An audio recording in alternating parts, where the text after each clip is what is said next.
Looking for these better days. It is Monday, May 11th. I'm Scott Seidenberg. Here's what you need to know to make today a better day. Victor Wembanyama ejected as the Timberwolves even up their series with the Spurs at 2 games apiece. The Knicks finish off a 4-game sweep of the Philadelphia 76ers. Jake Hassan joins me on this episode of Better Day, presented by FanDuel. Jake, we're going to talk plenty of playoff action in both the NBA and the Stanley Cup playoffs. A short slate in Major League Baseball here on Monday, but there is an interesting storyline that I would like to get to. But we start in the NBA playoffs, and let's talk about that Spurs game against the Minnesota Timberwolves. After playing just 12 minutes, Wemby gets ejected after throwing an elbow to the throat of Naz Reid. Now, they reviewed it like they always review these flagrant fouls. It was determined to be a flagrant 2, and that's why he was ejected. And now everybody's wondering, will Wemby be suspended for game number 5? I don't think that's the case. We can go over the market price right now for that game where the market's telling us Wemby's going to play. But what did you make of the call, Jake? And what did you make of the Spurs' performance immediately afterwards and then ultimately in the fourth quarter where the Timberwolves pulled away and got the victory?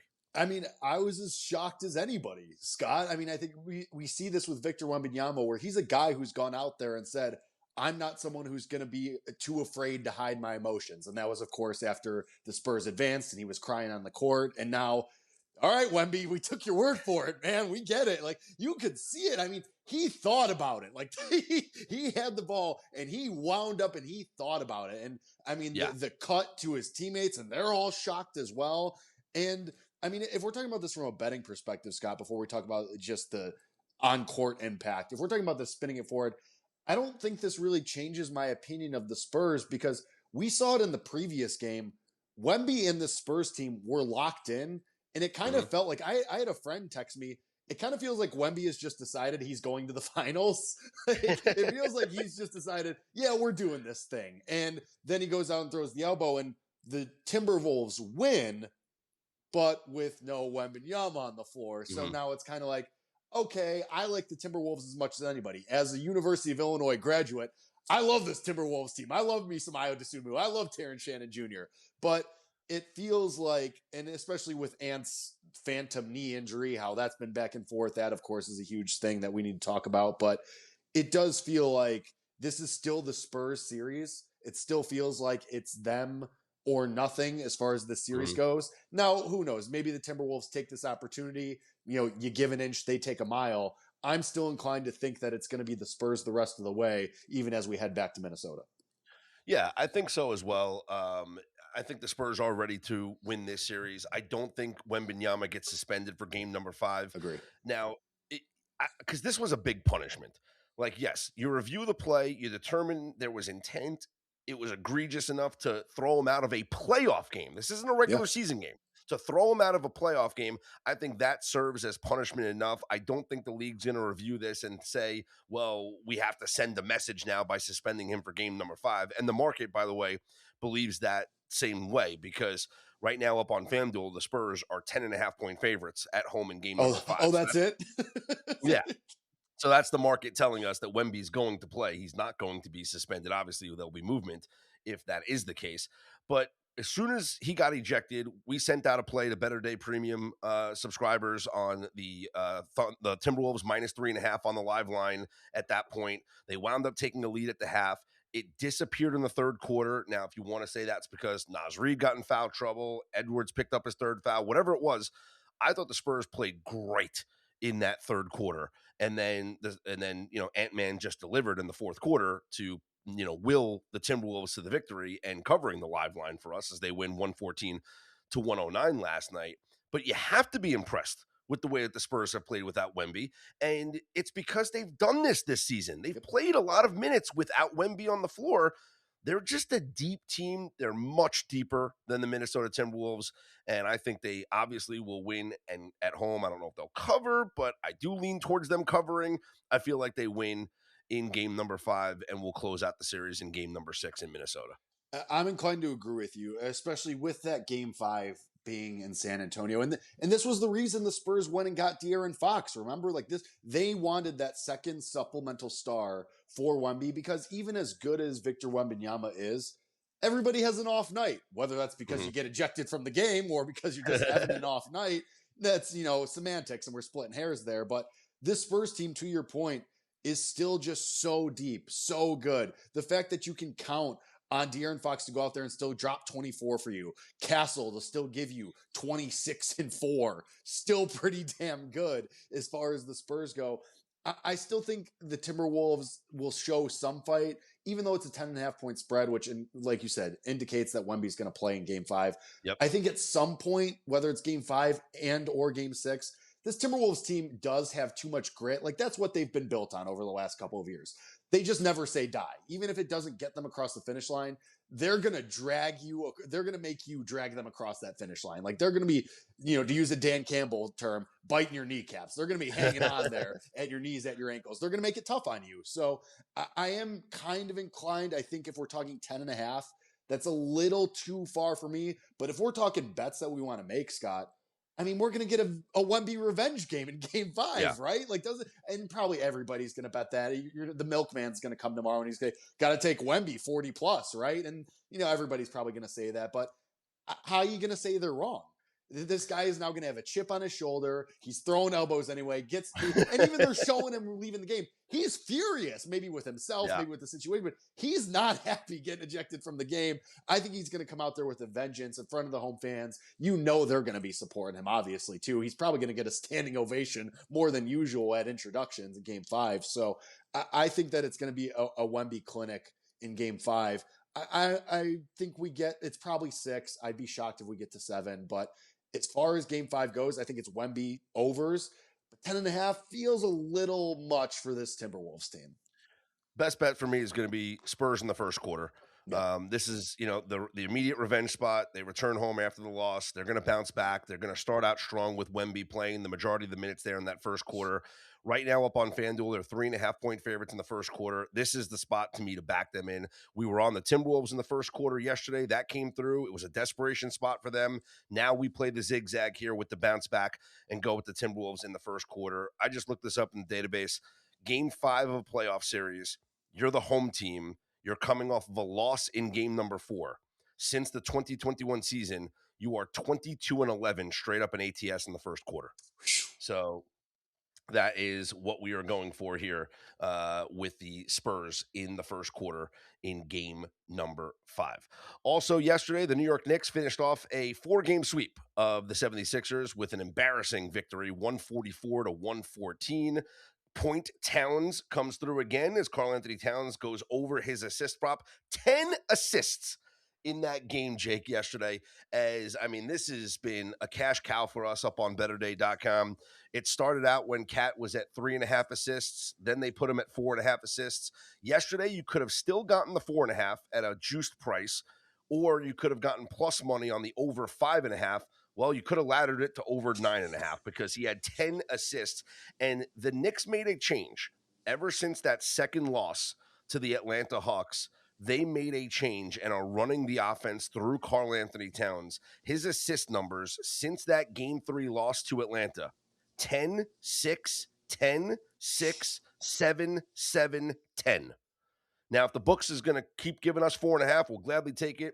But even if they tax us again at 5.5 in game number 1, whenever that happens, because the Knicks are going to have like a week off, I'm going to go back to the well with Karl-Anthony Towns going over the assist prop. Let me ask you about the Knicks, though. Regardless of who they play, whether it's the Cavaliers or the Pistons, do the Knicks deserve to be favored in that series? If you're asking Jake, the personal NBA fan, maybe I say no. If you're asking Jake, the better, how can you say no? I mean, just the way that they've gotten here, how dominant that they were against the 76ers. And I had kind of been feeling like the 76ers were fraudulent coming into that series just because it kind of felt like they didn't really want to win that game 7 against Boston. I thought Boston had plenty of opportunities to win that game, and they just kind of peed down their leg, but that's neither here nor there at this point. I just have trouble buying into this Knicks team, Scott, and maybe because the East is, the East, just makes it easier to buy the Knicks and their array of superstars. But I think to answer your question, no matter who they play, they're going to be favored in the series. and I'll be inclined to take them. I think this Knicks team is finally, now that they're running the offense through Cat, as you mentioned, it feels like they're finally realizing their potential. It finally feels like they figured out the right way to use Karl Anthony Towns. Like, Yeah. hey, we don't need this guy to bang down in the post. Get him down there, let him pass out, and let somebody else score. Like, let him be a facilitator. And that's what's been working so far, and that's what allowed them to sweep the 76ers. I think, let me put it this way. I think the Cavs, they get there some way, somehow. I think it's a Knicks probably gentleman sweep. I think Detroit offers a little bit more pushback just because of the star that Cade Cunningham is. And, what am I going to do? Sign up for a James Harden-led team to actually go to the finals? No, thanks. I'm good. Yeah. So I think the Pistons offer more of a threat, but I don't know how you can look at this Knicks team and what they've done so far outside of two, let's call it stumbles against the Hawks, and then taking care of business the rest of the way without a doubt. I don't know how you look at this Knicks team and say, yeah, they don't deserve to be favored. Right now up on FanDuel, Knicks minus 165 to win the East. You can certainly bet that now, or you can wait to see what their series price is. I think if it's Knicks Cavs, the Knicks will be probably around the minus 150 or so favorite. And I think if it's Knicks Pistons, it might be really close. It might be a coin flip. It might be like minus 115, minus 120 both ways. And so I think either way, you might be better off just waiting and then betting the Knicks in the series based on who they play, whether it's the Pistons or the Cavaliers. Let's talk about Pistons Cavaliers. Game number 4 tonight in Cleveland. Cavs are 3.5-point favorites, and the total is at 212.5. I've already bet the over, Jake. I think that if you look at Cleveland's numbers, home versus the road, I mean, look, they haven't lost a home game in these playoffs, right? But why haven't they lost a home game in these playoffs? Their offensive numbers at home versus what they've been doing on the road in these playoffs, astronomically different. Their net rating on offense, or net rating, their offensive rating, over 120 in the home games in these playoffs. That right now would be third, just slightly behind the Thunder and the Knicks here in these playoffs. And we know the Thunder and Knicks are blowing out everybody. So at home, it's more like 103, 104. But over a 120 offensive rating at home, I think the shooting is much better at home. They're going to score more points at home. I don't know if they win this game and cover the 3.5 or if Detroit wins, but I do think that Cleveland's going to score, and I think Detroit will score as well. Give me the over 212.5, just like the game 3 went over. I think game 4 goes over as well. I like the overlook there as well. I'm inclined to take the 3.5 with the Pistons, though. Like, if you're going to give me a possession, I do think that Detroit's the better team, and I can already hear it, Scott. I can already see hashtag gambling Twitter saying, well, the James Harden game has to come at some point, doesn't it? Does it? Does it have to happen? And I can see already the Cleveland fans saying, well, get Harden. They're going to run off the emotions. They know they can tie the series. I'll go the other way. This feels like a James Harden flop game where everybody's going to say, oh, Cleveland's ready. They can tie the series. They can feed off the emotions. And then it's just, well, Scott, we've seen this with James Harden-led teams especially. And then and then you just face plant. And I think Detroit, I lean towards them on the money line. I'll definitely take the 3.5 points. So if you're going to give me a possession with this team, I'll take it easily. And I think you're right on the over as well. But I'm looking James Harden unders in this one. Yeah, I mean, he just because the guy hits a couple of clutch shots in the fourth quarter doesn't mean all is right. Exactly. You're gonna get that fat suit ready, James. Let's go. Yep. Thunder look to close out the Lakers tonight. This is going to be a 4-game sweep. Yep. I mean, they're not losing this game. The line is 10.5 up on FanDuel. Do they cover? I don't know. I do know that they're going to score though. Right now, you can shop around, but you can get Thunder team total to let's see, over 112.5. I mean, how are they not scoring 113 points in this game tonight, right? They scored 130 plus in the last game. Yeah, and I mean, and you're talking the game before, 125. I mean, they're cooking with gas. The only thing that you worry about is, do they take their foot off the pedal because they know they have the series win in the bag and they're starting to get ready for whoever they see in the Western Conference Finals.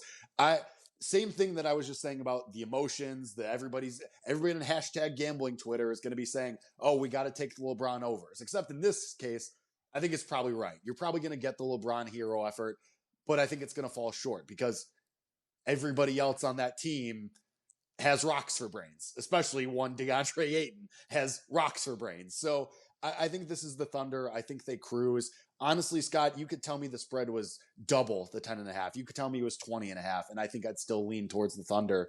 I would still take the Thunder because we see how this team operates. When they smell blood in the water, they're just tactical. They're surgical. They know they Yeah. have you. They know that they can take you, and they know they can put you in the dirt, and they're just going to do it. So no matter what LeBron does, and again, I do think we get one of those LeBron hero efforts. I just think it's not going to be enough. You could have LeBron go triple double, 40 plus, but the rest of that team's got nothing. They got no gas. They got nothing in the tank. I think this Thunder team will say, "Go ahead, LeBron, do whatever you want. We know nobody else can score." Yeah, it's we'll see what happens next year, but this season will be over tonight for LeBron James. Stanley Cup playoff action. Just one game on the schedule for tonight, and that is game number 4 between the Avalanche and the Wild from Minnesota. Minnesota was great in that game number 3 win as they trail 2-1 in this series. I tend to think this is the bounce back spot for the Avalanche. So I don't necessarily hate backing the Avs here at a minus 130 price up on FanDuel. I think just the props have just been so profitable in this entire Stanley Cup playoffs. Like, that's the way to go here with these player props. I might go back to the well with the guys that, we've been doing pretty much every game, Matt Boldy's, the Ryan Hartmans.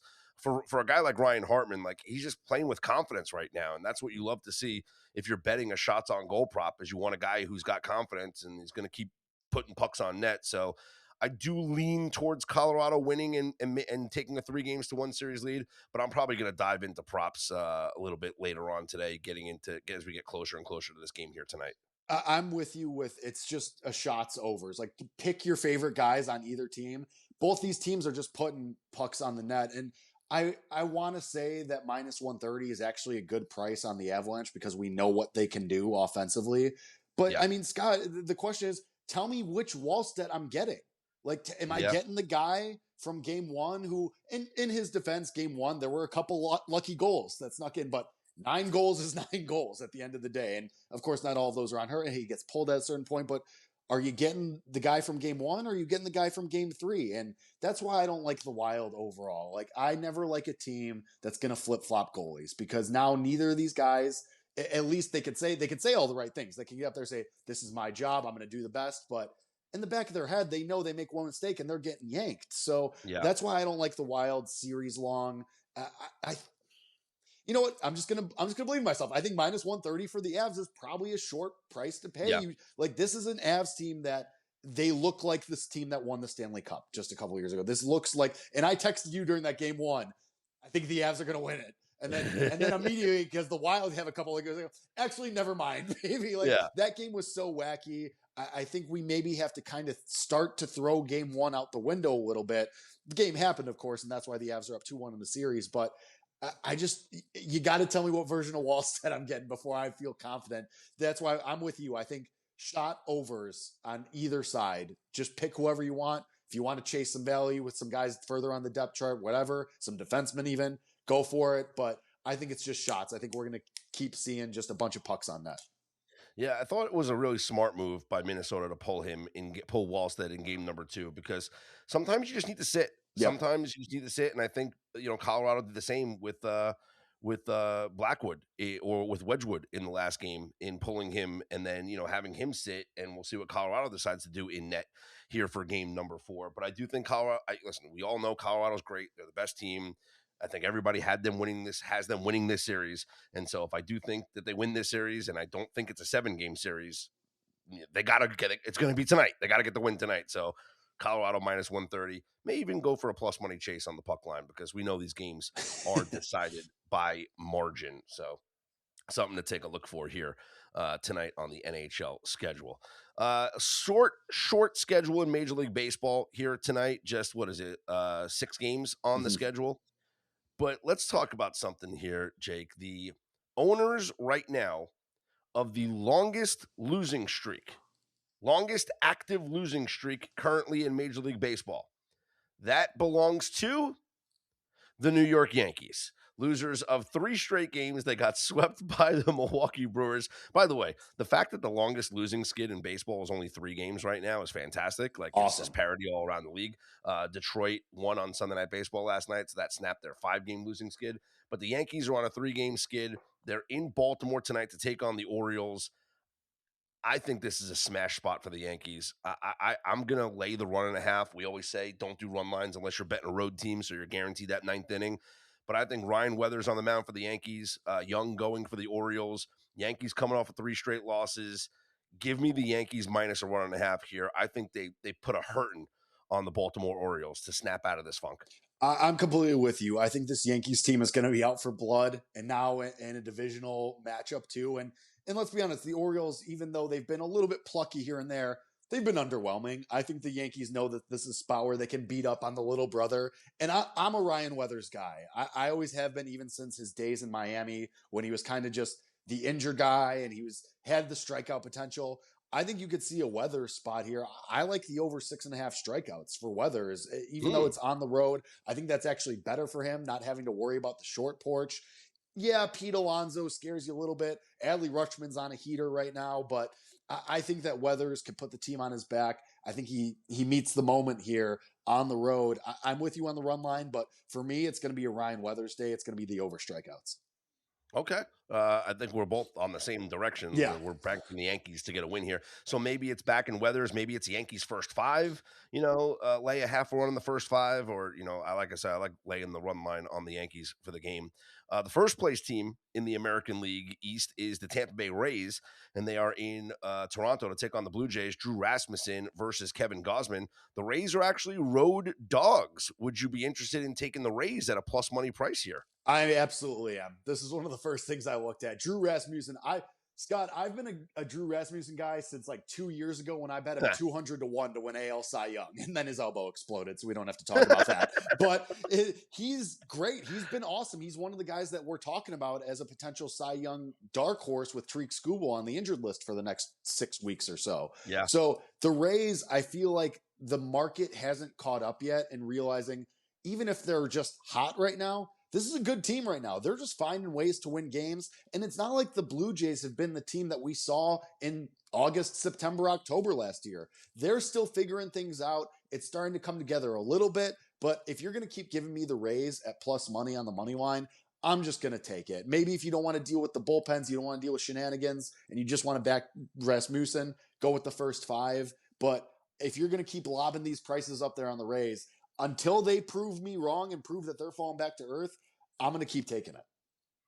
The one other game I wanted to bring up with you is Nathan Eovaldi's on the mound for the Rangers against Michael Soroka and the Diamondbacks. Last 2 times we saw Nathan Eovaldi, he was absolutely lights out, but both of those games were against the New York Yankees. Now he is not pitching against the New York Yankees. Rangers minus 138 against the Diamondbacks at home. This total is at 7.5, which is really low. But then again, the Rangers offense has been kind of non-existent lately in that ballpark. Do we think that, does Eovaldi stay hot here? Is regression coming for Eovaldi? Is 7.5 too low in this game? I want to say yes, just because it's Michael Soroka, who's bounced around for the better part of the last half a decade. But I'll give the Rangers a little bit of credit. They scored 6 against the Cubs on Saturday night. They won 3-0 on Sunday. Starting to show signs of life a little bit.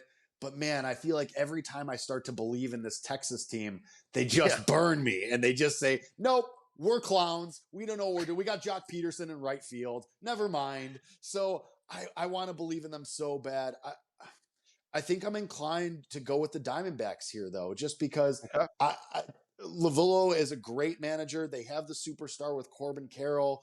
Even though Michael Soroka has been a journeyman, it feels like he found a little bit of something. And it's not like he's going against the Yankees or the Dodgers or heck, even one of the teams in the NL Central, like the Pirates, Cardinals, and Cubs.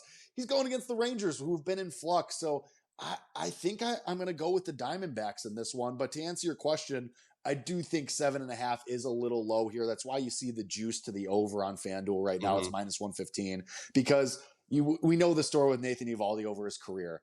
He could be lights out for a stretch of 2, 3, 4 starts. and then he'll blow up for one. So it can always happen with him. I think for me, the safer play, quote unquote, I mean, it's betting.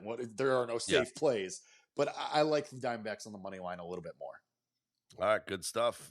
Good stuff, Jake. For those interested in more MLB plays, you can certainly head to betterday.com and check out our MLB Game Center exclusively for insider and premium members. Prop projections there, game projections is up there as well. Obviously, things change throughout the course of a baseball season. Guys get hot, guys get cold, but knowing that our prop projections are based on underlying metrics always gives me a good feel. Like I like kind of betting on the regression or the progression, if you will. If a guy's underlying metrics say that they should be doing better, like if our prop projections up on betterday.com have a player to go over total bases, but you see in their hit rate that they've gone under in 7 of their last 10, I actually like betting that guy to go over because I trust that our projections, which are StatCast based, think that there's going to be regression coming or progression coming, and he will actually go over. So just one of the many ways you can use all the tools and resources available up on betterday.com. Make sure you follow us across all your social media platforms. Jake, along with Colby, will be streaming their Off the Board podcast on Wednesday this week on the Better Day Twitter page and Better Day YouTube. So you want to make sure that you are following along there as well. To learn how you can become a Better Day insider, just head to our homepage at betterday.com. For Jake Hassan, I'm Scott Seidenberg. Here's hoping you make today and every day a better day.